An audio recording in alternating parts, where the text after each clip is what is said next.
Okay sir, BJP graph day by day తగ్గుతుంది అంటున్నారు. ప్రధాన కారణాలు ఒక 5 చెప్పగలుగుతారా?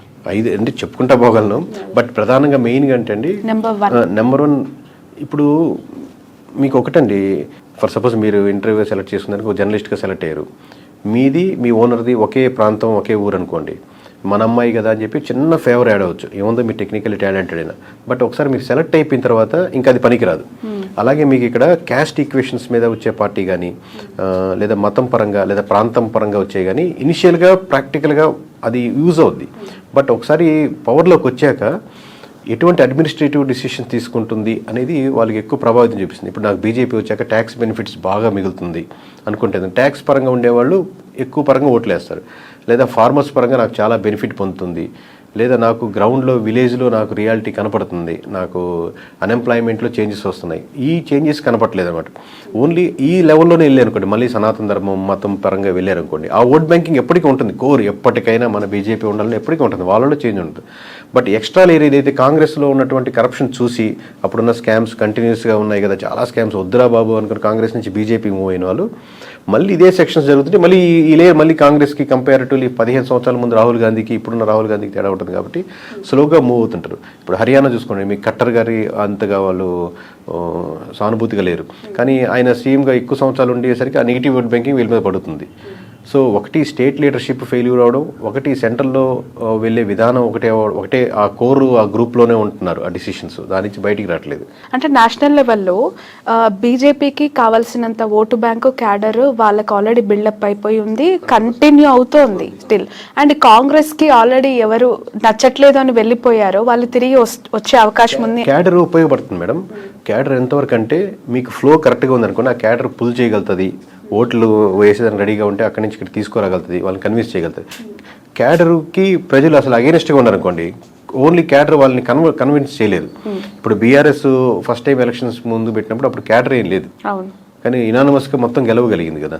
అప్పుడు చూస్తే కాంగ్రెస్ మంచి క్యాడర్ ఉంటుంది, లేదా టీడీపీకి మంచి క్యాడర్ ఉంది, ఇక్కడ అంత క్యాడర్ ఉంటుంది. బట్ ఎమోషనల్లీ పీపుల్ అగేనిస్ట్గా ఒక పార్టీకో ఒక అక్కడ ఉన్నటువంటి ఎన్విరాన్మెంట్కి అగేనిస్ట్కి వెళ్ళినప్పుడు ఈవెన్ ఒక నానుడి మీద కూడా, ఇప్పుడు మీకు ఢిల్లీలో చూసుకుంటే ఆమ్ ఆద్మీ పార్టీకి కంపేర్ చేస్తే బీజేపీకి కానీ కాంగ్రెస్ కానీ మంచి క్యాడర్ ఉంది. అప్పుడు కాంగ్రెస్ అయితే ఆల్మోస్ట్ 3 times కంటిన్యూస్గా ఉన్నారు ఆమె, షీలా దీక్షిత్. సో వీళ్ళకి అగేనిస్ట్గా రాకపోయినా క్యాడర్ ఎంతవరకు సపోర్ట్ చేయగలంటే వేవ్ బాగుంటేనే. మిగతా 199,000 మంది వీళ్ళు 1000 మంది ఎంతవరకు అంటే అపోజ్ చేయలేరు, కన్విన్స్ చేయలేరు, పూర్తిగా ఇన్ఫ్లుయెన్స్ చేయలేరు. ఓకే, సో కిరణ్ గారు, నా క్వశ్చన్ ఏంటంటే నేషనల్ లెవెల్లో ఇటు ఎన్డీఏ కూటమికి యూపీఏకి సంబంధించి వాళ్ళ ఓటు బ్యాంకు, వాళ్ళ క్యాడర్, వాళ్ళ ఫాలోవర్స్ తటస్థంగా కొనసాగుతున్నప్పుడు ఒక పర్సెంటేజ్ ఆఫ్ యాంటీ ఇన్కంబెన్సీ ఉంటుంది. దాన్ని ఎట్లా డైవర్ట్ చేసుకోలేకపోతుంది బీజేపీ? అంటే కాంగ్రెస్ లైక్ నా క్వశ్చన్ ఏంటంటే యాంటీ ఇన్కంబెన్సీ అనే పాయింట్ ఆఫ్ వ్యూలో బీజేపీకి వాళ్ళు ఎక్కడ కనెక్ట్ అవ్వట్లేదు, అంటే వాళ్ళని ఎలా సాటిస్ఫై చేయట్లేదు? అంటే ఒక్కొక్క ప్రాంతంలో లేదా ఒక్కొక్క గ్రూప్కి ఒక్కొక్క ఇష్యూ ఉంటుంది మేడం, కామన్గా ఒకటే ఉండదు. ఇప్పుడు మీకు జమ్మూ కాశ్మీర్ తీసుకున్నామండి, మనకు ఆర్టికల్ 370 మనకి నుంచి ఎక్కడో సౌత్ నుంచి చూస్తున్నప్పుడు అది రద్దు చేసేయాలి, మన సంబంధం ఉండకూడదు, ఎందుకంటే పాకిస్తాన్ నుంచి ఇక్కడ ఎక్కువ దానివల్లే వస్తున్నారు, లేకపోతే అక్కడ విధ్వంసం దానివల్లే జరుగుతుంది అని ఫీల్ అవుతాం. అలా ఎంతో కొంత పార్షియల్ నిజం అయ్యొచ్చు, కానీ మెజారిటీ వాళ్ళ సెక్షన్ ఏంటంటే, ఇప్పుడు మన ఆంధ్రప్రదేశ్లో మనకు స్పెషల్ కేటగిరీ స్టేటస్ కావాలి అని ఎంత పోరాటాలు జరిగినాయి. ఎందుకంటే మనకు ట్యాక్స్ బెనిఫిట్స్ జరుగుతాయి, మనకు అడ్వాంటేజ్ ఉంటుంది, మనకు ఉద్యోగాలు ఎక్కువ వస్తాయి, లేకపోతే సంస్థలు ఎక్కువ వస్తాయి.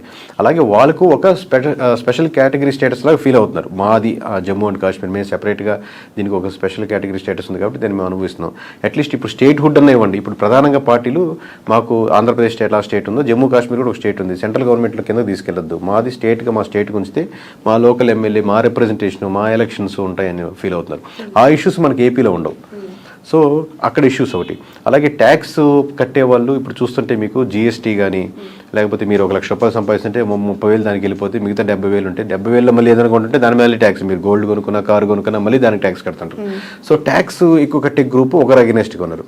అలాగే ఫార్మర్స్ సంబంధించిన వాళ్ళ గ్రూప్ అంటే రైతులు, దానికి సంబంధించిన అనుసంధానంగా ఉండేటువంటి గ్రూప్ ఆఫ్ పర్సన్స్, మేము పండించేదానికి సరైన మద్దతు ధర రావట్లేదు అని వీళ్ళు ఉంటున్నారు. కొనేవాడేమో నేను కొనేది ప్రతి ఒక్కటి రేటు భయంకరంగా ఉందని ఫీల్ అవుతున్నాడు. సో గిట్టుబాటు ధర విషయంలో గిట్టుబాటు ధర రావట్లేదని వీళ్ళు గిట్టుబాటు ధర రావట్లేదంటే నేను పండించిన దానికి సరిగ్గా రేట్ తక్కువ ఉందనే కదా. కానీ కొనేవాడు సాటిస్ఫై అవ్వాలి కదా, అన్ని చీప్ గా దొరుకుతున్నాయండి, భలే చీప్ గా ఉన్నాయండి బీజేపీ అని అనుకోవట్లేదు. కొనేవాడు బాధపడుతున్నాడు, ఎక్కువ రేట్లు పెరిగిపోతున్నాయి, గ్యాస్ పెరిగింది, ఆయిల్ పెరిగింది, వీటి పెరిగినాయని. అమ్మేవాడు పండించేవాడు నాకు సరైన మద్దతు ధర రావట్లేదని ఎక్కడో గ్యాప్ ఉన్నట్టే కదా, మధ్యలో ఏదో ఒక లేయర్ తినేస్తుంది. సో ఆ ఇష్యూస్ పరంగా ఒక్కొక్క గ్రూపు వాడి మైండ్ సెట్ ప్రకారం లేదా డిగ్రీయో బీటెక్ చదువుకొని ఖాళీగా ఉన్న వాళ్ళ సెక్షన్ పెరిగిపోతుంది అనుకోండి, ఇక్కడ నా కంపెనీ రావట్లేదు కదా అని తను ఆ పర్స్పెక్టివ్ ఆలోచిస్తాడు. ఇన్ఫ్రాస్ట్రక్చర్ రోడ్లు అంటే రోడ్ల పరంగా ఆలోచించాడు. మొన్న ఇప్పుడు ఏపీలో రోడ్లు చాలా అధ్వానంగా ఉన్నాయి, ఆ రోడ్డుకి సంబంధించిన ఓట్ బ్యాంకింగ్ టీడీపీకి అడ్వాంటేజ్ అయింది కదా. అట్లా ఒక్కొక్క మీరు ఎక్కడ పుట్టారు, ఎవరితో ఉన్నారు, ఎట్లా ట్రావెల్ చేస్తున్నారు అనే బట్టి మీ ఓట్ బ్యాంకింగ్ టర్న్ అవుతూ ఉంటుంది. ఇప్పుడు కమింగ్ టు హర్యానా అండి, ఎలా ఉందంటారు అక్కడ గెలుపోవటంలో? ఇంకా ఏం డిసైడ్ మేడం, 100% అక్కడ కాంగ్రెస్ గెలుస్తుంది. ఇంకా దాన్ని నేను Day 1 మనకి ఢిల్లీలో ప్రెస్ మీట్ చెప్పినట్టు ఇంకా ఒకసారి మాట వెనక ఈస్ట్ వెస్ట్ అవ్వదు. రేపు పొద్దున్న మేము చెప్పబోయే సింగిల్ నెంబర్కి ఒక నెంబర్ అటు ఒక నెంబర్ ఇటు రావచ్చు. అక్కడ కూడా సేమ్ ప్యాటర్న్ అప్లై చేస్తున్నాం. 5వ తారీఖు ఈవినింగ్ మన చండీగఢ్లో ప్రెస్ మీట్ పెట్టి, ఎందుకంటే క్యాపిటల్ కాబట్టి అలా పెడితే బాగుంటుందని. సో మోస్ట్లీ జమ్మూ కాశ్మీర్ హర్యానా వరకు చెప్దామని ప్లాన్ చేస్తున్నాం. సో గంటాపదంగా ఈ రోజే చెప్పినా ఇంతకుముందు చెప్పినా కాంగ్రెస్ 100% గెలుస్తుంది, దాంట్లో డౌటే లేదు.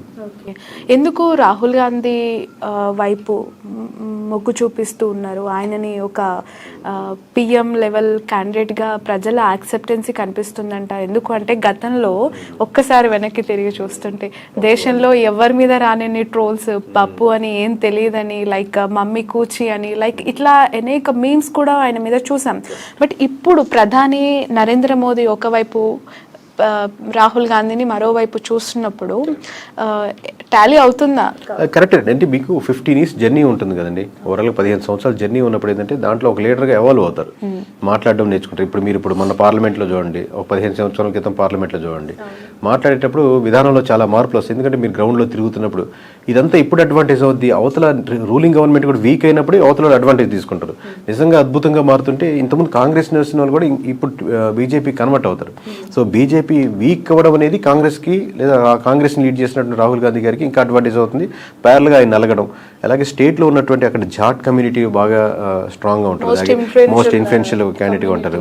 సో వాళ్ళ అగెనిస్ట్గా ఉండడం, రైతు ఉద్యమాలు అక్కడ అగెనిస్ట్గా ఉండడం, ఫోగట్ ఇష్యూ జరిగింది, బ్రిడ్జ్ భూషణ్కి జరిగిన ఇష్యూ, అది ఎక్కువ బాగా వైరల్ అవ్వడం.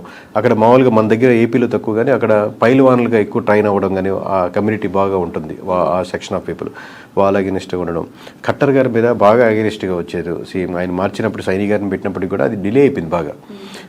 ప్లస్ ఇతర పార్టీలు అయినటువంటి జేజేపీ కానీ ఇతర పార్టీలన్నీ బాగా వీక్ అవ్వడం. Only face to face BJP versus Congress మాత్రం జరుగుతుంది. ఇప్పటి నుంచి జరిగే ప్రతి ఎలక్షన్స్లో ఎక్కడైతే బీజేపీ వర్సెస్ కాంగ్రెస్ జరుగుతుందో అక్కడ డ్యామ్ షూర్ ఖచ్చితంగా కాంగ్రెస్ విన్ అవుద్దండి మోస్ట్ ఆఫ్ ది పార్టీ కేసెస్లో. ఓకే, మోస్ట్ ఆఫ్ ది స్టేట్స్లో కానీ ఇండివిజువల్ నియోజకవర్గాల్లో కానీ. రైట్. అంటే ఒక పార్టీకి నాయకుడిగా అతన్ని చూడాలి అంటే, పిఎం స్థాయి లెవెల్లో ఒక క్యాండిడేట్ని చూడాలి అని అంటే చాలా ఆస్పెక్ట్స్ ఉంటాయి. అది ఒక రాష్ట్రానికి, ఒక జిల్లాకు సంబంధించిన ఇష్యూ కాదు, ఇంటర్నేషనల్కి సంబంధించిన ఇష్యూ. సో దేశం యొక్క చరిత్ర, దేశ భౌగోళికంగా అన్ని రకాలుగా బీజేపీ గవర్నమెంటే పైకి తీసుకెళ్ళింది. ప్రపంచంలోనే ఒక అద్భుతమైన దేశంగా బీజేపీ మాత్రమే నిలబెట్టింది అనే వార్తలు ఇప్పటి వరకు మనం ఆ నాయకుల నుంచి, ఆ పార్టీ కేంద్ర మంత్రుల నుంచి వింటూ ఉన్నాం.